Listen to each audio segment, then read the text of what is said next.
was shocking, to say the least. West Ham 2, Newcastle 3. How the hell? And that scoreline definitely flattered us.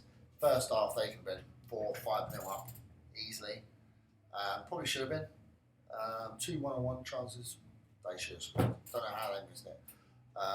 We made them look like fucking Brazil.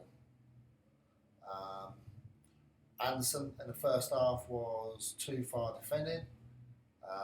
As I said, he needs to be attacking. He needs to get him forward, and in the second half, you can see why. But in the first half, he was so deep. He was past half lane line. He was defending to the attacks that they didn't score from. So that just says it all. Why is he the furthest player back? He's one of our best attackers. And he should be up front, but he's back defending. I have no idea. John Shelby ran the midfield, and you can see that Mark Noble's getting older, wiser. He has 2-3 good games in him, then he needs a break. You can see that. That's just down to his age. A lot more fit than what I am. But you can see that he just needs to have a bit of a rest and cut the games off, get that fire back into him, because the only trouble is we ain't got anyone, maybe someone else come in and look after that midfield. Keep switching, taking turns. Anyway, absolutely shocking. Don't know where Pellegrini goes from here.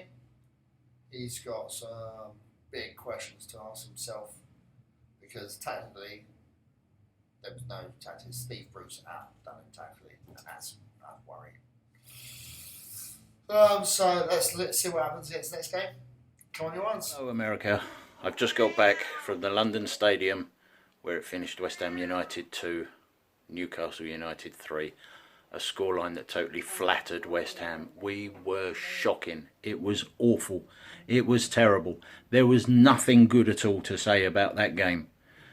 We knew from the off with the lineup we were going to be in trouble, and sure enough we were. I'm not even going to go into what went wrong and the tactics, and when you look at the stats, the possession, the shots and all that, we should never have lost that game, but we did.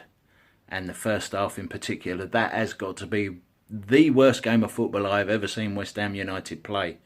It was shocking, and that's really all I want to say about it. Till next time. Well, that was shit. 2-3 to Newcastle. They get the win in London. Scoreline seems to show something that wasn't there. We looked absolutely horrible. First half, we looked like we hadn't trained all week and just kind of showed up for 2 hours to collect a paycheck. Unpacking this, serious questions need to be asked of Pellegrini, primarily if he's still the man for us going forward. In the last 3 weeks, obviously we've claimed only a single point against a piss-poor Everton side, an atrocious Sheffield United, and a poor Newcastle side, and along the way made them all look like Premier League title contenders. Make no mistake, the players' performance as of late have not been up to scratch, but the buck stops with Pellegrini.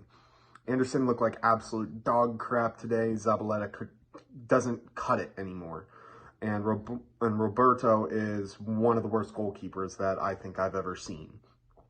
If Ryan Fredericks isn't hurt, Zabaleta shouldn't be anywhere near the first team. He doesn't have the legs for it anymore, and we probably should have looked at bringing in a replacement for him in the summer, and probably shouldn't have renewed his contract. I'd be interested in throwing David Martin out there for a game in goal, just to see if he's up for it, because Lord knows we can't do worse than Roberto. But with Fabianski being out for another 2 months, I really am worried about this team and this season going forward.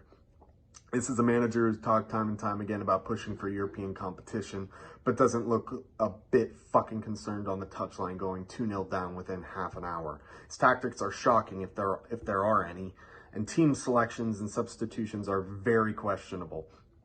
He left Zaba in against one of the paciest players and then brings in Fredericks only in the 73rd minute. Pellegrini is one of the highest paid managers not only in the Premier League, but in all of Europe, and looks like he can't be asked to do his job. It seems like he'd just be satisfied staying up and moving on to the next season to collect his paycheck. For me, a change needs to be made. I think Pellegrini should be sacked. I don't know who we should bring in, but right now anyone would be an improvement over him. The only player today that deserves mentioning in a positive way is Robert Snodgrass McMessy. Regardless of the odds on the score, that man gives 200% every game, and is the kind of player we need in this side. Someone who actually gives a fuck. Anyways, we move on to Burnley away next week, and just kind of praying for a result, because following that match, we have a run of 5 matches with outings against teams like Tottenham, Chelsea, and Arsenal. So hopefully we can get a win next week.